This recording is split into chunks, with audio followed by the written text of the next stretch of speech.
Good afternoon, every participant. Today's topic is on epidemiology and thermal resistance and management of GI nematodes in small ruminants. Small ruminants are valuable assets for our small and landless farmers, requiring low investment with low-cost technologies. And they provide sustenance to rural economy, a source of regular income, and most importantly, provide nutritional security to our small and landless or resource poor farmers. An international consortium comprised of WHO, I, and FAO says that GI parasitism has highest global index as an animal health hazard to the poor. So parasites have their own importance because unlike bacterial and viral diseases, they are chronic in nature. So the production losses whatsoever occur may not evident suddenly, but there is a continuous loss of production in the flock. In some time, we found that 100% of the animals in a flock found to infected with this GI parasites. We worked out the economics, how much damage a GI parasite can cause in sheep flocks. I presenting the sample of Rajasthan. Based on the sheep population, if we see, there is loss of around 1,800 million per annum through GI parasites. And major production loss is on this mutton production, accounting for 60.72%, while second one is susceptible to other diseases and leading to mortality by 20.7%. Then premature culling due to poor performance caused by the parasitism is 14%, and very minimum loss is on wool yield, as our sheep are mainly not wool producing, mainly raised for the mutton productions.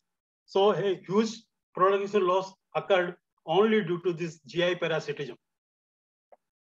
So for this, their management of these GI parasites, since introduction of broad spectrum anthelmintics late 1960s, we found that they were effective and we get a good cost-effective returns. And we set since then standard parasite control measures, like whenever there is problem, we go for frequent enthelmintic batch at very short interval without considering the bionomics of parasite, intensity, timings, climate, grazing, research. Whenever we see any problem in the flock, we blanketly or blindly prescribe enthelmintics. We targeted only adult worm in the host, not considering whatsoever 80% population of the parasite present on the pastures. We practiced to deworm whole flock, all the animals in a flock at the same times, ignoring the importance of refugia. Then we adopted dodge and move strategies, always advocating that drains the flock and move to another safe pastures. But this increased the or escalate the problem of enthelmintic resistance in the nematode populations. And finally, we have no planning for rotation of enthelmintic types, as we are having a limited type of enthelmintics. So we are favoring emergence of multiple enthelmintic resistance in nematodes. So whatsoever our standard parasite control practices we set at earlier and still adopting them are short-lived and unsustainable because of enthelmintic resistance. So we having now two fronts to combat. One is the parasite itself and another one is the enthelmintic resistance. So there are some issues we have to think before prescribing the enthelmintic, that in epidemiology and management of GI parasites in small ruminant as well as in large ruminant, one is the variation in fecal account within a flock occur regional level, because whatsoever practices we are adopting or epidemiology we have taught is based on the New Zealand and Australian climate, but within our country we have all sort of climates. So there is regional difference between and within flock difference. So we have to consider regional worm management practices depending upon management and climatic factors in prevailing or in questionable area. Another one is the en masse drenching. Since log it is practice, but it is unsustainable. We have to selective approach for animal in need of anthelmintic. We have to think over this. Then anthelmintic resistance, it is on increasing scale. So we have to only manage the anthelmintic resistance by enhancing the quantum of refugia. No other strategy will work in reversion of the anthelmintic resistance. Only the quantum of refugia can help in reversion to anthelmintic efficacy. Then another practice is treatment during climatic extremes, like in peak summer or peak winter, we are drenching the animals. So we remove the source of refugia and accelerated the drug resistance. So we have to think, always avoid anthelmintic trends during climatic extremes. Then management approach, we always consider flow control and mass treatment. So, and we never think that worms were never killed.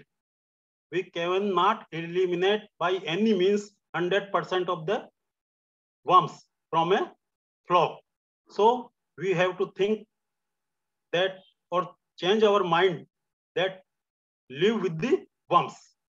Develop a concept that live with the worms, because the quantum of the parasite is important in causing the pathogenesis. It is not necessary that by just seeing one egg or two egg in a simple smear examinations and we go for the anthelmintic drench. It should be some threshold level. When it reached up to that level in particular time of a year, then we have to go for the anthelmintic treatment. So there is need to consider the multifaceted problem in worm and their management, identify and harvest benefit of soft target available in availability, change the approach from big hit approach or flock approach to live with the worms, and we have to always relook at regular interval on epidemiology, then status of anthelmintic resistance or efficacy of available anthelmintic, and always search for newer approaches for the worm management. So coming to the first part, my talk is divided into three parts. One is on epidemiology, then another one on anthelmintic resistance, and third one is on the management. So coming to first part, epidemiology, always consider that 80% of the population of the parasites are on the pastures, not in the hoster. So first is the regulation of the pre-parasitic stages. What are the stages which operate on the pastures available? From egg to infective larva are available on the pastures. So these are called as exogenous phases. From egg to infective larva, larval 1, larval 2, larva 3. These are the available on pastures. After dropping on the ground with the fishes, the eggs develop into infective larva depending upon the temperature and relative humidity. Then they survive on infective larva. Not 100% of the larva will survive. Only 30% or 20% of the larva survive on the pastures. Then they disseminate on the infective larva on the herbage, depending upon the moisture film available on herbage. So these factors, all these three factors, development, survival, and dissemination, or we call as a translation of the exogenous stages, is dependent on weather and climate. Here, everyone should clear that both the things, weather and climate, are two different things. Weather is a composition of atmospheric conditions at a particular time, and it determines a species of worm that can develop and infect host at a particular place and time of a year. Whereas climate is a sum of weather conditions over a larger period of times, over the months, and it determines predominant species prevail in a particular locality. So role of weather and climate in distribution and prevalence of nematode parasite are different. We cannot make a blanket recommendations for a particular region always. These are the changing. So how we can utilize the climatic informations by just preparing the bioclimatograph. So we prepared for each region, for every state, taking the data from Indian Meteorological Department over the 100 years data, and how the climate in each state is varying and suitable conditions for development of the important parasite like Haemonchus contatus, Trichostrongylus, Esophagostom, and other one are changing. So if we see the region-wise different period for particular state are the different one. So these are the most conducive period for development and survival and availability of the larva on the pastures. For different states, different windows are there. If you see, by using climatic data, we can prepare our own biochromatograph to decide that these periods in a year are most vulnerable for our flock, for pasture infectivity. So we have to target our campaign for deworming campaigns, particularly for field wets, only in particular these months, not beyond that. Because other than this vulnerable period, there is no translation of the parasite or no infectivity on the pastures. So coming to next, development of the larva on the pastures, we found that always the nematode infections, mostly except Strongyloides and some mucor, mainly through the grasses while grazing. So pasture may be contaminated when it is only containing the egg and larva, but become infective when larva and suitable climate conditions both are present. So it can disseminate on the grass blade. Then it become infective. Otherwise, it remain contaminated. So there are some optimal conditions for predominant parasites like Haemonchus contatus. It should be minimum monthly rainfall when around 50 mm and with maximum temperature 18.3 degrees centigrade are the optimal conditions for development. While Trichostrongylus larvae require some tropical environment and average monthly temperature less than 18 degrees centigrade. And we found that larvae survive only up to 9 weeks on optimum conditions. So if we want to adopt or shift the animals from one pasture to another safe pastures, then at least 9 week or 2 month rotation should be given to the pasture resting should be essential to prevent the further wave of infection. So these are period suitable for this pasture larval burden. These are the real-time data collected in our one All India network program. So if you see in different area, different time of seasons are particularly these periods where pasture infectivity is high is during the monsoon season. Whether arid or semi-arid condition, whether it in farm situation or field situation, we found a peak infectivity of pastures only restricted to a monsoon season. Not beyond that, monsoon season, then pasture infectivity come to low or negligible. Then another phenomena which we have to harvest. Now these are the pre-parasitic. Now within the host or endogenous or stages of the parasites. So there are certain factors which we have to always consider. And among them, that periparturient rise is the in fecal egg count. It is most important one. And we have been taught in our graduation level that in animals, whenever there is in parturition or lactation or kidding, there is relaxation in the immunity. And due to this, due to suppression of the immunity, there is increase in the fecal egg count.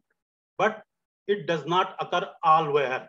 It is not universal that in each region there is occurrence of periparturient rise.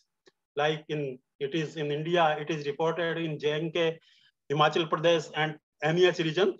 There is occurrence of PPR because of rejection of development of arrested worm and due to acquisition of new infection by host consequent to loss of resistance. It is established in these NEH and hilly regions. While in Tamil Nadu, again, it is proven that there is occurrence of periparturient rise and again it attributed to hypovisis. While in Haryana, there is occurrence of periparturient rise due to favorable climatic conditions. Now coming to Rajasthan, what we observed that in Rajasthan, the major lambing season when we see that it is from December or January month or maximum up to mid of the February.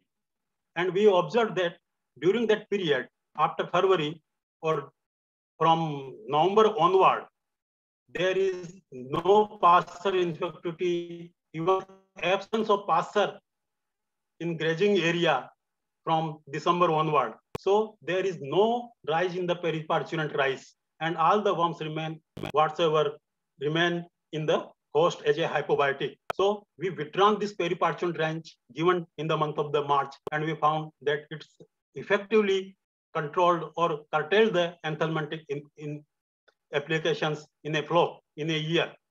So always consider this, whether in your area periparturient rise occurring or not, coincide it with the lambing seasons when lambing occurred. And if there is a small rise in the fecal account, says initially it is 100 and after lactation it is, or after kidding or lambing it is 200, 300, don't bother. It can be just transient rise, can be managed through the supplementation of the flock with concentrate ration.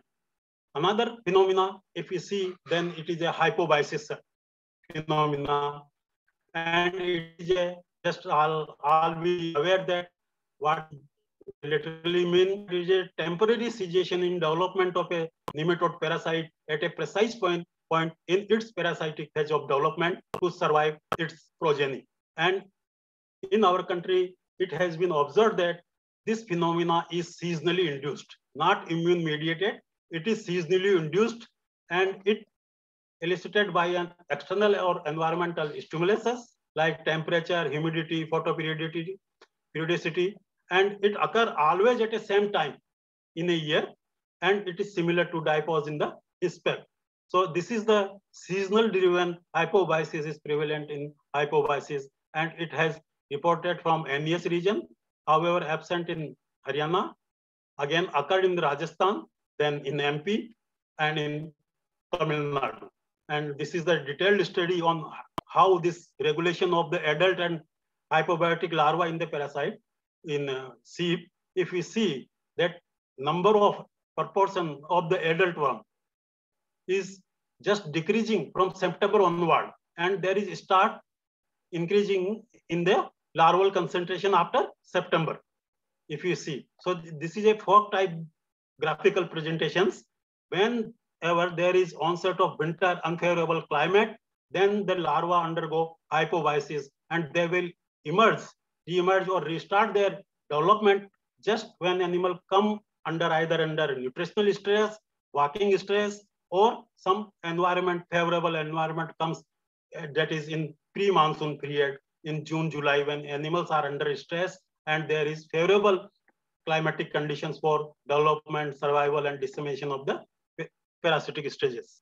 Another phenomena which we can harvest by applying our just mind, that is the self-cure phenomena, the expulsion of worms on ingestion of newly sprouted pastures along with an increased larval intake.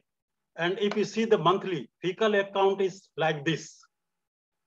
And in May, after even absence of any pasture on the ground, animals are managed on the top feeds. Even then we found that there is the rise in the EPG in the month of the June. So this rise in peak summer is due to the development of the hypobiotic larva, what we observed. Then in the month of July, this peak is increased, and that is initial peak. But this peak automatically subsides due to this self-cure phenomenon after occurrence of the monsoons, when animal ingest newly sprouted grasses. So actual peak of infections come after this. After mid of the monsoon, actual infection animal takes, and then animal pick up the infection, and first peak of the infections we may observe in the month of the September. Like that, in every area you should determine that whenever monsoon showers come, then first 15-20 months is for this expulsion, or we have to take advantage of this self-cure phenomena. Then we wait for the second peak of infections, that is after 1 month or 1.5 months of the monsoon season. Then at that time we have to go for the enthelmintic drench. Then it will work for the whole monsoon period. Then another problem, in extreme some winter, what we observed that always in field flock, not in farm flock, only in the field flock, the farmers are complaining that 5 to 10% of animals or 22% of the animals are facing the problem of the bottle jaw or submandibular oedema. In every year, this phenomena is common, but this practice or this phenomena is not found in the farm animals. As we investigated, we never found in last 20-25 years that there is any parasitic infection during that month. No flukes, no nematodes, nothing there, no parasitic. Only then we traced for whole month that how nutrient availability through our flock. We have to just plot a nutrient availability for each month, then see that in April, June, there is extreme summer. Usually animals are maintained on top feeds under low plane of the nutritions. Then in June, July, with the onset of the July, August monsoon, there is sufficient surface vegetation, but contain high water content, and animals assume gut filling syndromes. Now nutrient availability and animal remain under low plane of nutrition. And in November, December, there is lambing, decrease in biomass, lactation stress, and farmers do not supplement their animals and fail to meet the protein requirement. So due to lactation stress, there is occurrence of the submandibular oedema, or that is hypoproteinemia, simply not due to parasite origin. So at that period, to avoid practice of anthelmintic drainage, we recommended that provide some nutritional or proteinous diet like maize or soybean, field husk. So now farmers are adopting these practices and get rid of this extra anthelmintic intervention in their flock. Then another phenomena is the overdispersion in fecal egg count. What we observed that it is our practice, or particularly with the sheep and goat flock owner or farmer, that he always asks a veterinarian, I want to drench my animals whole the flock at a time. But we think that all the animals in a flock are not having same level of the infections. Some might be having no infection, some having very few infections. So we see that around 80% of the parasite available in the host are residing in 20% of the animals. Only 20% of the animals are having a high level of worms in their abomasum or elsewhere. And similarly, 20 to 30% animals are devoid of any infection even during peak parasitic season. So we can harvest this peculiarity of overdispersion in fecal egg count or intensity of infections in devising targeted selective treatment or breeding for disease resistance. So for this, again, we have to see that how we can aid or minimize our chemotherapeutic measures in promoting the organic farming by decreasing the use of anthelmintics. In any time, if you go in a flock, we found that flock composition is around 70% of the adult and 23% of the label. But in field, all the animals, whether it is lambs, 2-month lamb, 1-month lamb, or 6-year-old sheep, they drench irrespective of the animals. In majority of sheep, if you see the lambing occurs in the November, December, and rearing of lamb up to 2 months of age in the corral, the lambs were never exposed on the pasture. Then mixing of young one occur with the adult for grazing after 2.5 months of the age, or even 3 months of the age after weaning in the month of May when there is a summer season. There is no pasture on the ground, community, and animals are maintained on the top feeds. So here, generally our animals or lambs are sold in market from 3 to 6 months of the age, and May, June, up to monsoon season, onset of the monsoon, farmers sell their lambs before monsoon. So we can make these lambs anthelmintic free if we target for particular lambing season as well as the avoid the drench during the extreme season, or selective drench only for those animals which require anthelmintic treatment. Then coming to the common GI parasites, if we see helminths, there are all three nematode, cestode, as well as trematodes are available. And among nematodes, there is a long list of nematodes found in our country in different climatic zones. But predominantly, if we see throughout the country, in each state, Haemonchus contatus is the predominant parasite. It contributes around 80% of the total parasite nematode population, followed by Trichostrongyles. Both species are available. Trichostrongyles polybriformis as well as Exi. Then Esophagostomum. Again, both species are seasonally. Esophagostomum mainly in the summer season, while Trichostrongyles in winter season, and they are contributing 10 to 15% respectively. However, the proportion of these two species now increasing, both Trichostrongyles as Esophagostomum, because we are now using the closental as a drug of choice for Haemonchus contatus. But this drug is effective only on this hematophagous parasite, that is Haemonchus contatus, not against the Trichostrongyles and Esophagostomum, which are non-hematophagous. So there is abundance of these two species. So it requires that while devising our, or going for the selection of anthelmintic, we have to keep rotation of anthelmintic types. One time we may take salicylamide, then other time we take this imidazole, then benzimidazole. Likewise, we have to rotate. So all spare of the species will cover. No one can dominate or disturb the generic composition in our locality.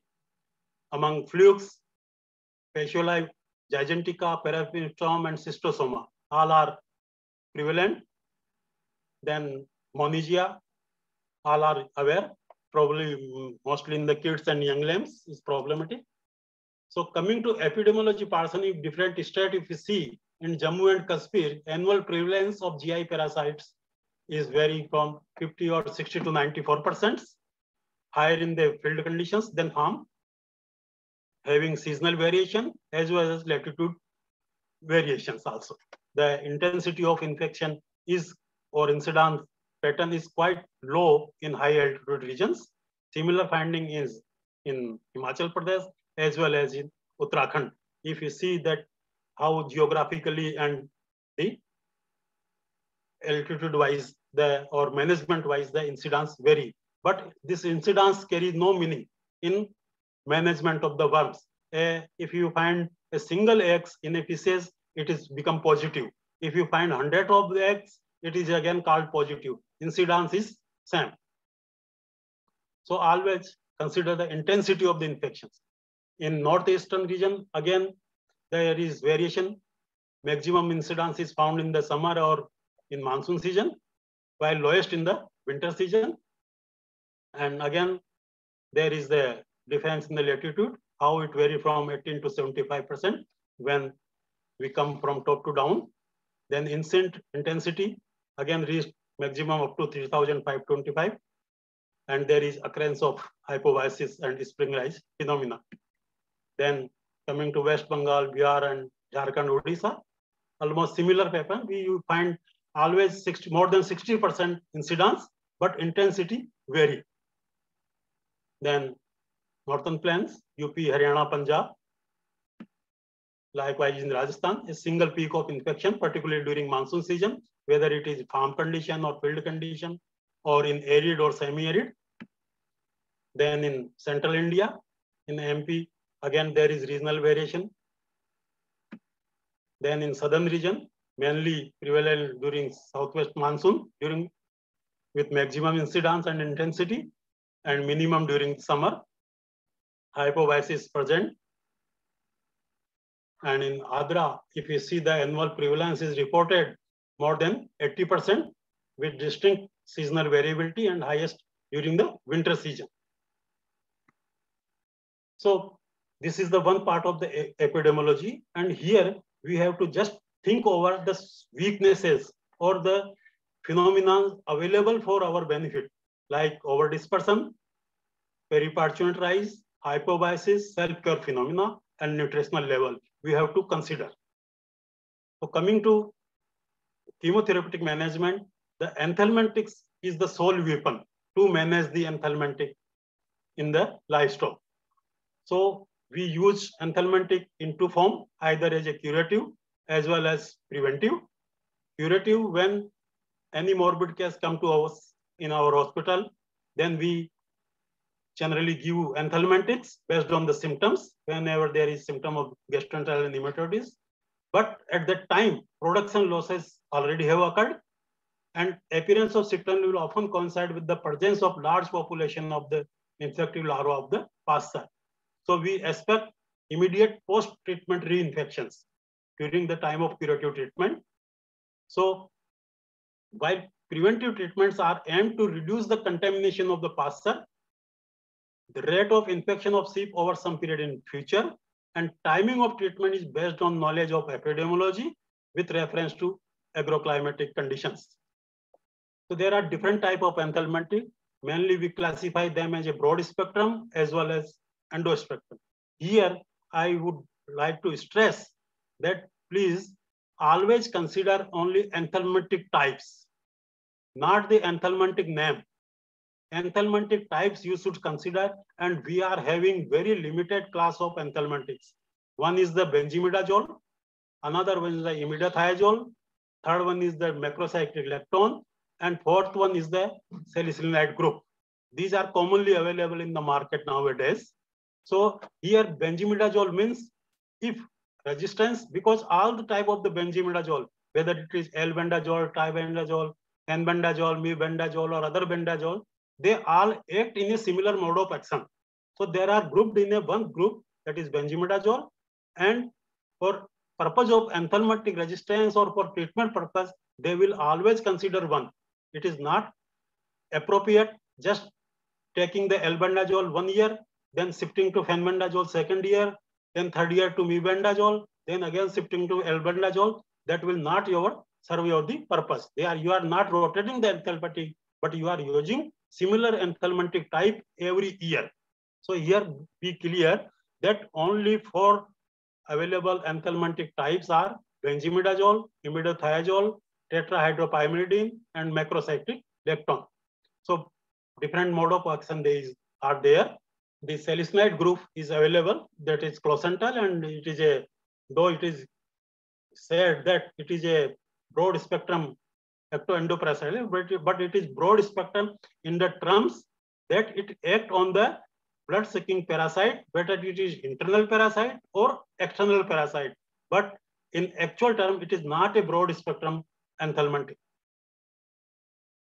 So enthelmintics are used to prevent and eliminate parasite infections.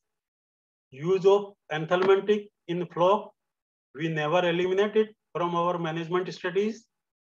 So there are products, if you see within a 10-year or after lapse of patent period, they will not under patent.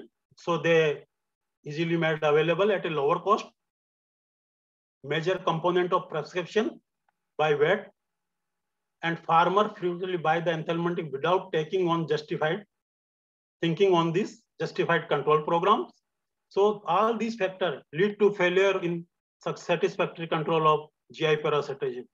The failure of worm management may be either due to our wrong choice of the enthelmintic, incorrect dose calculations, then faulty administration, then reintroduction of those animals to contaminated pasture, or might be due to, or importantly due to enthelmintic emergence of the enthelmintic resistance in our parasitic population. So enthelmintic resistance is a inevitable phenomena. It is a heritable change in the ability of the individual parasite to survive the recommended dose of enthelmintic. But initially, if you see in our populations, the resistant populations at a very low frequency in available. But when we use same drugs over the years, then there is selection of the resistant worm. So it multiplies exponentially, and over the years, their proportion increases. And when it reaches to intermediate height of the intermediate phase, when there is a mixture of the heterozygous, that is containing both alleles susceptible as well as resistant alleles, then there is occurrence of the drug failure. So it is only selection pressure which escalate the enthelmintic resistance in nematode populations. It is a multi-dimension. It is a biological property of the worm that for its survival, it has a mechanism to escape the drug. It is genetic for inheritance, then inversely for development of mutant strain, and ecological for spread. So it has in different directions. And if in India, if we see how enthelmintic resistance status has progressed, initially it was detected in 1976 in Uttarakhand now, and only then reported in Haryana in 92. In 24 years, only 2 cases were reported from 2 locations. In next 5 years, if we see, there were 11 reports, including Rajasthan, Punjab, Haryana, Uttarakhand, and UP. Then in next 5 years, these reports were increased. Again, 11 reports we received next from southern states. Then next to 2001 to 5, 10 reports. The spare of the enthelmintic, occurrence of the enthelmintic is day by day increasing. And now we are in a situation that whole country, whole state are having worms resistant to enthelmintics. With more particularly in every state, we having multiple type of resistance, not only to a particular drug, but all the available enthelmintics are the resistant. There are different factors which affect the development and spread of the enthelmintic resistance. They may be parasitic in origin or non-parasitic origin. Mainly the parasitic origin, genetic and biological in nature, while non-parasitic factors are the climate and operational factor. This is very important. So we have to think about the worm biology. Haemonchus contatus, the predominant parasite of our country, is very highly biotic potentials, having as compared to Trichostrongylus and Esophagostrum. So high biotic potential producing the large number of eggs. Their progeny of surviving worms are diluted by the free living worms. When proportion of Haemonchus contatus is low, in area where Trichostrongylus population is high, having low biotic potential, then there is development of resistance is faster because their progeny will be not diluted by the surviving susceptible worms. Similarly, climate, partial larval building, and timing of treatment again affect the rate of development of enthelmintic resistance. If we give enthelmintic drains during wet season, when there is heavy worm burden, there is high selection pressure. If we go for the frequent enthelmintic interventions, as in practices we observed that whenever there is onset of monsoons in initial phase, there is recommendations like that drench at the start of monsoon, then mid-monsoon, then late monsoon. So we create high selection pressure for the enthelmintic resistance. So during wet seasons, we showed that give the enthelmintic intervention during mid-monsoon only to maintain the refugia population on pasture. Then in dry season or drought seasons, when there is low pasture burden, avoid enthelmintic treatment to reduce the selection pressure. If you give treatment at that during climatic extreme, then next generations whatsoever will be of the resistant one. Then some operational factor, if we see the enthelmintic drench frequency has direct relation with the enthelmintic resistance. Suppressive, always avoid suppressive treatment. It favors the selection. Then selection of the enthelmintic and dose rate. It is significantly affected by the flock size. More the flock size having, and he is more worried, so he buy frequently. So 2 or more type of drench are used in the field within the year. There is no enthelmintic rotation. Similarly, how the enthelmintic drench are used in a village. Suppose what we observed that in a village, all type of the 3-4 type of enthelmintics are used in a season. Some farmers are using benzimidazole, some farmers are using tetramycin, some are using closental, some other one, ivermectin. So what we are observing that it is a duty of field vet particularly that in their area, they should chalk out or make a plan that in my vicinity or vicinity of my hospital, all the villages were drenched in this particular year with this type of enthelmentic only. Then it will serve that purpose. We can avoid multiple enthelmentic resistance. Otherwise, by using different type of enthelmentics within a year, we create problem of enthelmentic resistance, as well as there is borrowing of the enthelmentic resistance. The farmers or the flock which never used tetramycin in their flock, still we found tetramycin resistant worms in their flock because they borrowed from their neighbor. So please chalk out your strategy that for particular year, only one particular enthelmentic will be used in their jurisdiction. Likewise, choice of enthelmentic is again, we have to reduce the gap of communication between vets and farmers. It generally it is observed that the route of enthelmentic purchase is from farmer to chemist. No vet is involved in majority of the cases. So we have to intervene in between. We have to make a link farmer to vet, vet to chemist, then chemist to again to vet and to farmers. That's why we can make effective utilization and timely application of the enthelmentics. Then detections at field level, there are so, if we academically, if we see, there are different types of in vivo as well as in vitro test. But at field level, this fecal account reduction test, FECRT, at district level or in district laboratory, both the test in vivo as well as this in vitro test, AGHS test and FECRT, fecal account reduction test, can be used by everyone. It is a very simple test. We can use these two tests to determine the enthelmentic efficacy. Then molecular assays are also developed by which we can detect even in, because these in vivo and in vitro assay can detect enthelmentic resistance only when 25% of the population become the resistant. But the molecular assay can detect whenever there is even 1% level of resistance is available, we can detect the enthelmentic resistance in populations. Then coming to worm management practices. So keep in mind that war against the GI nematodes cannot be totally win. We never eradicate worm population from our livestock. We have to live with the worm, keep them to a level that do not hamper productivity. There is no universal applicable blueprint approach to control the worm program.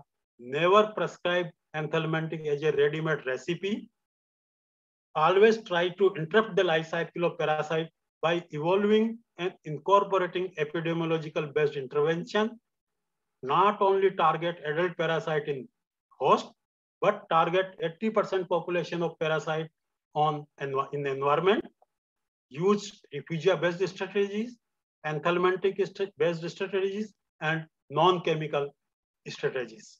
There are some assumptions in practice, what we observed and facilitated, that all we taught that CP is a museum of parasite.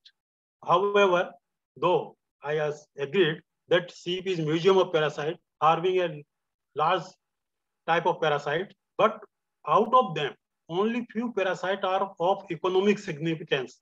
Hence, always prioritize them according to your agroclimate condition, flock rearing, and management and pathogenesis. Here, management I am stressing, as nowadays, now sheep or goat farming is changing. People are coming in the commercial sector, or this intensive system of management they are adopting. If the peoples of flocks are kept under intensive system of management, they are providing cut and carry system of grazing fodder or dry fodders or concentrate. They are maintaining on this broiler ram or broiler kit productions, maintaining on the concentrate or this dry fodder. Then why you go for the enthelment treatment in such situations? So, though CP is a medium of parasite, but always prioritize the parasite which we have to target. Just not seeing these strongyloides and trichryssova in the pieces and you go for the enthelmentic treatment. Then animal with any one of the following symptoms, when generally come to our hospital, like submandibular oedema, debility, enteritis, pica, then we always consider that these symptoms are due to GI parasites, GI nematodes. But I always think that this edema may be due to hypoproteinemia, some weakness, some other diseases like hepatorenal disorder or Jaundice disease or malnutrition. Enteritis may be due to other infectious or other regions. Pica could be due to mineral imbalance. Hence, before prescribing anthelmintics to such animals, try to differentiate these conditions. Then administration of broad spectrum anthelmintic take care of all anthelmintic. Major pathogen, if we see in our country, is Haemonchus contatus. Thus, narrow spectrum anthelmintics should be preferred over broad spectrum anthelmintics. Unplanned deworming practices during health camp. So these should be rationalized based on the biochromatograph, particularly during the monsoon season, only when there is a peak parasitic activity on both pasture and in pasture animals. Use of anthelmintics increase the productivity of livestock. It is general perception of the farmer then that there is flock is going deteriorating, and you give the anthelmintic, it will become stronger. So always both these activities are not correlated. Use anthelmintic at strategic point only, not make anthelmintic as a ready-made recipe or as a just mineral mixer or supplement. Then poor differentiation between drench type, hence rotation of anthelmintic between classes. Based on mode of action, only 4 type of anthelmintics are available. Try to rotate between classes, not within the class. And extrapolating dose for flock based on single or morbid animal is not correct. Always calculate dose according to the heaviest animal in flock after grouping them according to age. So coming to anthelmintic strategies, there are different form of application of anthelmintics. One is the conventional, another one is the targeted, then strategic, then targeted selective. Conventional treatment, we go for the advanced treatment of the flock at frequent interval without considering epidemiology, depending upon the availability of the money, particularly with the farmers, and usually it is done after shearing. Then treatment during climatic extreme. All these factors are our escalating the development of anthelmintic resistance, and so the existing conventional treatment is not justifiable.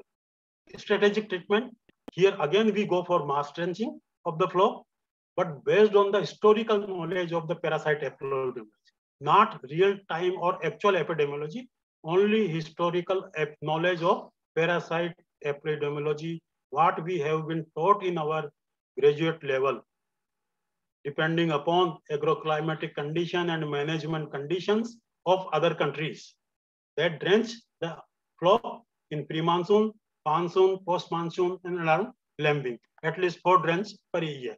But this is costly.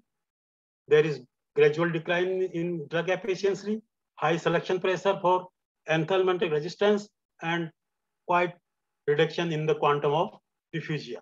So we have to again disfavor this strategic treatment, go for the targeted treatment.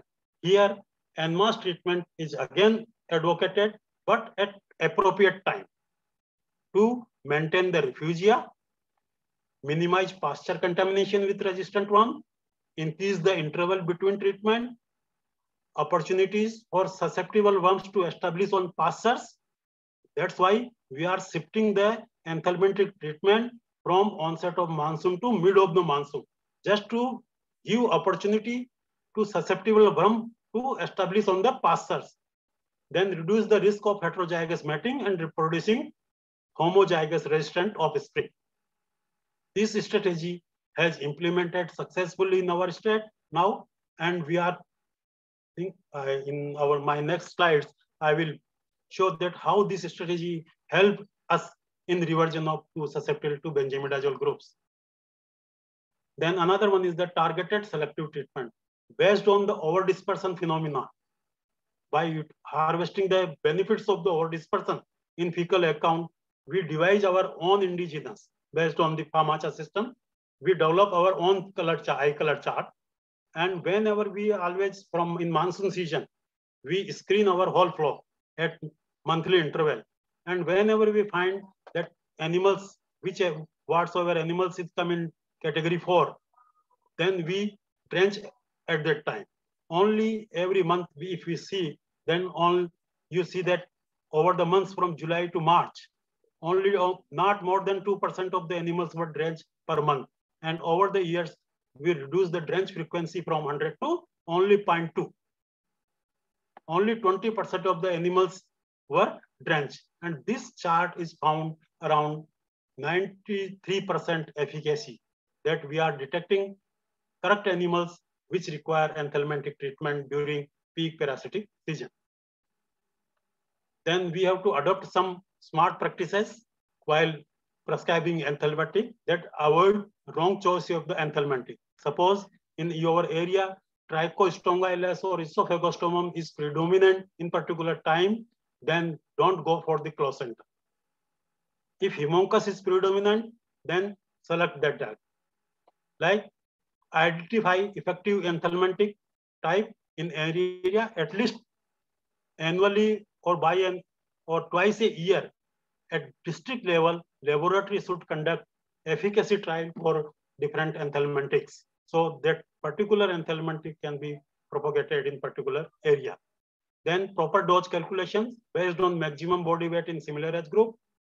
Ensure correct administration over the tongue and back of throat, because all these factors affect the physiology of the animal and availability of the bioavailability of the metabolites, anthelmintic metabolites. Off-feed animals for 12 to 24 hours before anthelmintic treatments. Only dewormer animals that require treatment using conjunctiva color, and use dewormer for different classes if resistance is suspected in farm. Then third one is the refugia-based study. These are the aim to preserve the anthelmintic efficacy. Refugia is just simple term we can define as a population that is either unexposed to or unaffected by the anthelmintic. And here, all the three factors, host, parasite, and environment, play a crucial role in maintaining the refugia. Host, again, class of animal, then number and timing of treatment, type of anthelmintic use, treatment regimes, all these are affecting the quantum of the refugia. Then environment, if you go for treatment during dry period or harsh winter, then there is a very low suprapopulation. And at that time, if we treat our animal with anthelmintic, then is risk of high selection pressure, decrease in quantum of the refugia. Similarly, biotic potential of the parasite is again helpful or affect the quantum of the refugia. And we found that it is the only monsoon season where refugia can be modulated.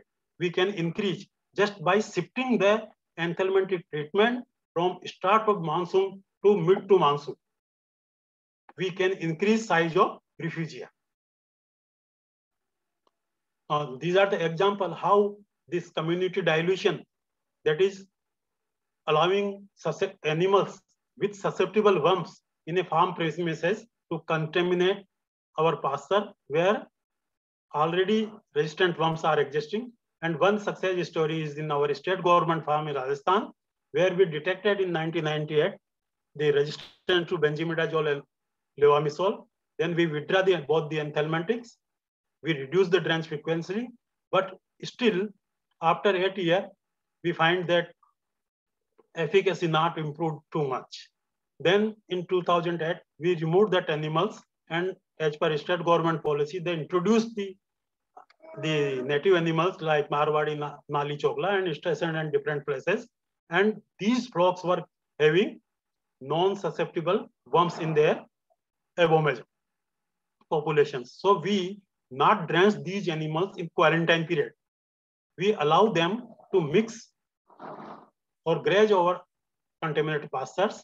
So by using all these three, mixing of the animals having susceptible worms, and we found that with introduction of the animals having susceptible parasite, coupled with targeted selective treatment and using Closant, we increase the efficacy of benzimidazole up to 88%. from just 10 to 15.2. And in another strategy at our farm, in 1995, we detected benzimidazole resistance around 80% efficacy. We discontinued use of benzimidazole at our farm since 1996. In 2000, we again tested, but efficacy varied in between 0 to 44 against the benzimidazole. In 5 to 10, on molecular assay, we found that resistant allele is still more than 90%. In 2000, again, efficacy was same. Then we introduced the concept of community dilutions as well as refugia. Both the concepts were incorporated at our farm. And we find that after incorporating these two strategies, there is significant improvement in efficacy, and efficacy of benzimidazole reached to up to 93% after 22 years of withdrawal of benzimidazole. We again able to restore the efficacy of benzimidazoles. And this year, just we tested, not put in these slides, we now cross the efficacy more than 95%. ED50 is around 0.06. So on both in vivo and in vitro test, we found that we are able to revert the benzimidazole susceptibility by using community dilation and refugia-based strategies. Then management-based strategies, always avoid treatment on low contaminated pastures, because low contaminated pastures are containing only the resistant worms, particularly during climatic events. Never drench the animal. Check for periparturient rise. If there is transient rise in the fecal egg count during around lactation, then manage it with the supplementation and avoid enthalment treatment. Avoid dose and move strategy. Allow animals to graze on the same pasture even after treatment. Prevent introduction and borrowing of resistant worms. Always test the animal in quarantine. So newer enthalmentic resistance may not come in your farm. If possible at farm level, we may go for this breeding for disease resistance. We have established a line, divergent lines, just monitoring the fecal egg counts in lambs. Whatsoever lambs born in a year, we may monitor at every month from July to every month. Then we drench the animal in peak season as per our strategic plan. Then we again monitor and we select the animals based on the fecal egg counts, higher less responder as well as low responder. And by that method, we prepare a flock which is having resistant, and another one is susceptible, and third one is the unselected. So in both the flock, the resistant and susceptible flock, we are monitoring the infection patterns every month since beginning, and we record all the production, reproduction, disposal, and performance data, and we are comparing. So if you see this graph, the green line is showing that we never drench the animal of susceptible line. Green line, you see, we fix the threshold level for mass drenching at 2000 EPG at our farm. And these animals never touch the threshold limit over the years without any enthalmentic treatment. While in susceptible line or unselected flock, we see that every year there is, during monsoon, there is peak of infections which crosses our threshold limit, and we have to go for the enthalmentic drench in our susceptible population every year. One drench per annum schedule we are adopting, but in resistant line, we never go for the enthalmentic drench. And this rate is found heritable. This practice can be applicable only at device, or lines can be created at farm level, but or field level, we can provide such type of the RAM for further breeding, because trait is heritable. So with this strategy, by encouraging this breeding for disease resistance, we found that this strategy or this trait is heritable over the generations. Up to 5th generation, we found that this trait is passed on to progenies.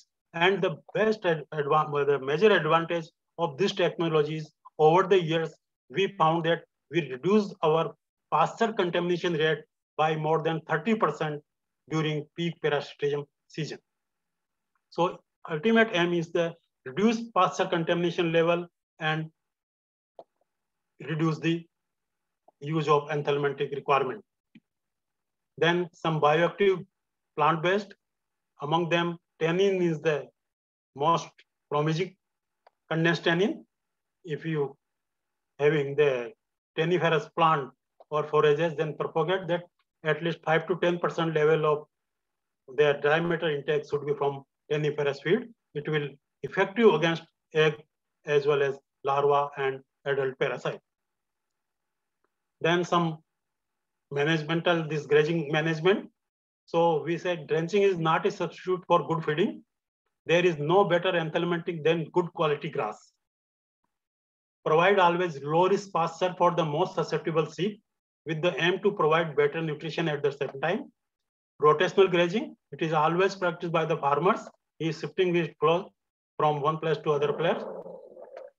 Reduce pasture infectivity and it promote better pasture productivity.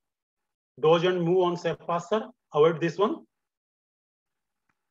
Then pasture resting, at least 2 to 6 months, 2 months in semi-arid and 6 months in cool moist required for pasture resting. So the pasture become sterilized. Ensure practice of multi-species grazing. Avoid grazing of flock on the wet pasture. Then allow to graze sheep flocks on pastures more than 3 inches in height due to abundance of infective larvae on grass blade level in the lower 3 inch of the forest. And always follow the gumboot rule. Avoid grazing on pasture with height shorter than the toe of the gumboot. So in conclusion, if you see the internal parasite continue to be a threat to internal health and productivity of small ruminant, development of anthelmintic resistance now forces us to give full attention to epidemiology. In formulation of worm management strategies, we need to look at anthelmintic not as a tool in our toolbox, but as a band-aid to fix a management problem. There must be regional worm management program based on detailed epidemiological and ecological studies. Climatic condition in combination with grazing practices can be taken into account in evaluating expected level of refugia. Anthelmintic treatment of livestock should be restricted to active parasite transmission season when refugia are likely to be large. Genetic manipulation of host offer an alternative and long-term solution. As a new concept to limit anthelmintic treatment, only part of flock will be required effort to achieve option.